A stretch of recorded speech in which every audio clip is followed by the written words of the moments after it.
കുറുമുള്ളൂർ കല്ഞ്ഞാലി കോളനിയിൽ ജനപ്രതിനിധികൾ കുടിവെള്ളം എത്തിച്ചു നൽകി. സാധാരണക്കാരായ കോളനി നിവാസികൾക്ക് 3 ആഴ്ചക്കാലമായി കുടിവെള്ളമില്ലെന്ന വാർത്ത പുറംലോകത്ത് എത്തിച്ചത് സ്റ്റാർ വിഷനായിരുന്നു. പൈപ്പ് ലൈനിൽ ഉണ്ടായ തകരാറുകൾ പരിഹരിക്കണമെന്നാവശ്യപ്പെട്ട് ജനപ്രതിനിധികൾ രംഗത്തെത്തുകയും ഇവരുടെ നിർദ്ദേശം ഉൾക്കൊണ്ട് വാട്ടർ അതോറിറ്റി അധികൃതർ പൈപ്പ് ലൈനിലെ തകരാർ പരിഹരിക്കുവാൻ നടപടി സ്വീകരിക്കുകയും ചെയ്തതിനെ തുടർന്നാണ് കോളനിയിൽ കുടിവെള്ളം എത്തിയത്. കടുത്തുരുത്തി MLA മോൻസ് ജോസഫും കാണക്കാരി പഞ്ചായത്ത് പ്രസിഡന്റ് വിജേഷ് കുറുമുള്ളൂരുമാണ് പ്രശ്നത്തിൽ ഇടപെട്ടത്.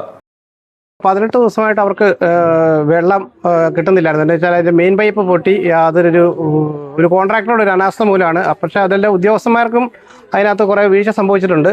ഞാൻ എല്ലാ എഞ്ചിനീയർമാരുമായിട്ട് ബന്ധപ്പെട്ട് അവസാനം നമ്മുടെ കടുത്തുരുത്തി MLA മോൻസ് ജോസഫുമായിട്ട് സാറുമായിട്ട് ബന്ധപ്പെട്ട് ഒരു ദിവസം രാവിലെ ഈ ഒരു 10-15 പേര് എൻ്റെ തൊട്ട അയൽവാസികളാണ്.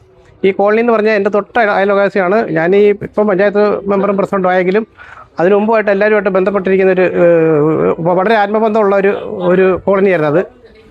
അപ്പോൾ അവരെ ഒരു ദിവസം വീട്ടിൽ വരികയും ഞായറാഴ്ച ദിവസം രാവിലെ വീട്ടിൽ വരികയും അവർക്ക് 18 ദിവസമായിട്ട് വെള്ളം കിട്ടും. അതെനിക്ക് നേരിട്ട് അറിയാവുന്ന കാര്യമായിരുന്നു. ഞാനപ്പം നമ്മുടെ കടുത്തുരുത്തി MLA മോൻസ് ജോസഫ് സാറുമായിട്ട് ബന്ധപ്പെട്ടു. അപ്പം AE ഒക്കെ ആയിട്ട് എല്ലാവരുമായിട്ട് എല്ലാ എഞ്ചിനീയർമാരുമായിട്ട് MLA ബന്ധപ്പെട്ട് ഉച്ചയ്ക്ക് 12 മണിക്ക് മുമ്പ് അവിടെ വെള്ളം കിട്ടി. അത്ര ഒരു പ്രശ്നം ഉണ്ടായിരുന്നല്ലോ അവിടെ. പക്ഷേ അതൊരു ഉദ്യോഗസ്ഥന്മാരുടെ അനാസ്ഥ മൂലമാണ് അത് സംഭവിച്ചത്. അത് ഇപ്പം നമുക്കത് പ്രാവർത്തികമായിട്ട് വേറെ പ്രശ്നമൊന്നും വന്നിട്ടില്ല. അവർക്ക് തുടർച്ചയായിട്ട് വെള്ളം ലഭിക്കുന്നുണ്ട്.